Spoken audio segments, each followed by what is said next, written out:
Hi friends, இன்னைக்கு நம்ம வீடியோல புளி தக்காளி எதுவுமே சேர்க்காம கேரளா ஸ்டைல்ல ஒரு மீன் குழம்பு எப்படி செய்யறதுன்னு பார்க்கலாமா?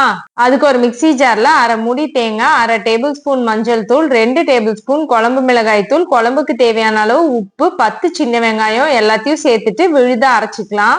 இப்போ ஒரு கடாயில 2 டேபிள் ஸ்பூன் தேங்காய் எண்ணெய் சேர்த்துட்டு எண்ணெய் நல்லா சூடானதுக்கு அப்புறமா 1 டேபிள் ஸ்பூன் கடுகு சேர்த்து பொரிஞ்சதுக்கு அப்புறமா ஒரு 10ல இருந்து 15 சின்ன வெங்காயத்தை இடிச்சு சேர்த்துக்கோங்க. கூடவே 10 பல் பூண்டு இடிச்சு சேர்த்துட்டு 2 பச்சை மிளகா, ஒரு கொத்து கருவேப்பிலை சேர்த்துட்டு நல்லா நிறம் மாற வரைக்கும் அதை வதக்கிக்கலாம். அது கூடவே நம்ம ஏற்கனவே அரைச்சு வச்சிருந்த தேங்காய் விழுதையும் 1 டம்ளர் தண்ணியும் சேர்த்துட்டு நல்லா கலந்து விட்டுட்டு கொதிக்கிறதுக்காக விட்டுடலாம். ஒரு 5ல இருந்து 7 நிமிஷம் நல்லா கொதிக்கணும். குழம்பு நல்லா கொதிச்சதுக்கு அப்புறமா மாங்காய் சேர்த்துக்கலாம். மாங்காய் சேர்த்து ஒரு 3ல இருந்து 5 நிமிஷம் அதை கொதிக்க விட்டுடுங்க. மாங்காய் வெந்ததுக்கு அப்புறமா கூட நம்ம கழுவி வச்சிருக்க மீனையும் சேர்த்துட்டு நல்லா கலந்து விட்டுட்டு ஒரு 5 நிமிஷம் அதை நல்லா கொதிக்க விட்டுட்டு பொடி பொடியா நறுக்கின கொத்தமல்லி இலைகளை தூவி இறக்கணும்னா சூப்பரா கேரளா ஸ்டைல்ல ஒரு மீன் குழம்பு ரெடி.